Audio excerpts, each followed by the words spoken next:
Is it wise of you to drink so heavily? No, but I'm trying to relax, and I seem to have come to the wrong place. Well, take it easy. And keep out of trouble tonight. These people are not fools. They know the way you feel about them. And even if you don't need them, we do. I'll try, sir, but you gotta keep Mrs. Rayner away from me. I'm gonna tap that if she keeps flirting. Shh, she'll hear you. Charlotte. Shh. Sorry, I'll just keep over here in the corner and keep out of everyone's trouble. Just what the hell do you think you're doing? I have never, not once in my life, seen such an insufferable display of rudeness. Now, what makes you think you have the right to say that? Just cut him some slack. I'm going to say it. You have no gratitude or understanding of the situation. You are indebted to the people here, including us, and in more ways than one. Since when is a guinea pig supposed to be grateful? I've served my purpose, and now I'm trying to work out your mistakes. Calm down. Wait a minute, I want to hear this. Newer, I think he's had too much to drink. Not that much. He's speaking pretty clearly. I've put up with him for a while now. He has endangered, if not destroyed, our work. I want to hear him try and justify himself. Oh, forget it. You don't really want to hear what I have to say. Oh, that's where you're wrong, Charlie. I want to hear your version of the truth. I want to know if you have any gratitude to what has to happen. Everything you've learned, the abilities and skills you've developed, the new experience you've had. Do you really think you were this better for all this? In some ways, yes. I've learned a lot in these past few months. Not only about Charlie Gordon, but about life and people. I've discovered that nobody really cares about Charlie Gordon, moron or not, so what makes a difference doesn't make. Oh, you're feeling sorry for yourself. What'd you expect? This experiment calculated the race of intelligence, not make you popular. We had no control over what happened to your personality. You've developed from a likable, retarded man into some arrogant, self-centered, antisocial bastard. The problem, dear Professor, is that you wanted someone who could be made intelligent but still be kept in a cage and displayed when necessary to get an acclaim and award. The problem with that, your plan is, I'm still a person. You're being unfair as usual. You know we've always treated you well and did everything we could for you. Everything but treat me like a human being. You boasted many times that it was nothing before this experiment.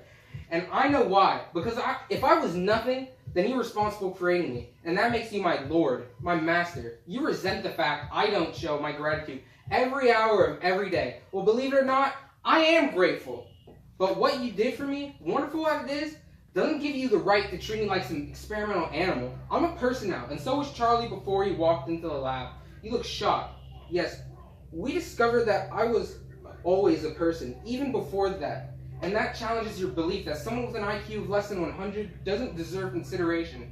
Professor Niemer, I think you look at me and your conscience bothers you. I've heard enough, Charlie. You're drunk. No, if I got drunk, you'd see a different Charlie.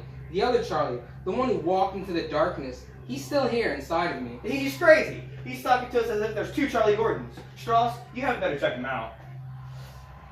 I know what he's talking about. It's been coming up in recent sessions. A disassociation has been happening for the last month. He's been perceiving himself as he was before the experiment. A separate individual living in his consciousness. As if the old Charlie is struggling for control. No, I never said that. Not struggling for control. Charlie is there, but he's not struggling with me. Just waiting. He's never tried to take over or tried to stop me from doing anything. Well, almost anything. The humble, self-effacing Charlie you were all talking about a while ago is just patiently waiting inside my head. I'll admit, I'm like him in a number of ways, but humility and self-efficacy are not among them. I've learned how little they get a person in this world. You're cynical now. Is this all the opportunity is meant to you? Your genius has destroyed your faith in the world and your fellow men. That's not completely true. I've learned intelligence alone doesn't mean a damn thing here in your university. Intelligence, education, knowledge, they've all become idols. I know there's one thing you all overlook. Intelligence and education that hasn't been tempered by human affection isn't worth a damn thing. Okay, don't misunderstand me. Intelligence is one of the greatest gifts, but all too often a search for knowledge drives out the search for love. This is something else I've discovered for myself very recently. I present it to you as a hypothesis. Intelligence without the ability to give or receive in affection leads to a mental and moral breakdown, to neurosis, and even psychosis. And I say that the mind absorbed in and involved in itself as a self-centered end to the exclusion of human relationships can only lead to violence and pain. When I was retarded, I had lots of friends. Now I have no one. I know lots of people get me, but none of them are my real friends. Not like I used to have in the bakery. Not a friend in the world who means anything to me. No one I mean anything to. Charlie, why don't you just lie down for a bit? Why are you all looking at me like that?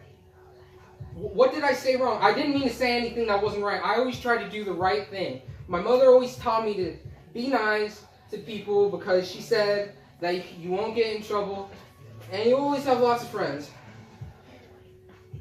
I gotta go.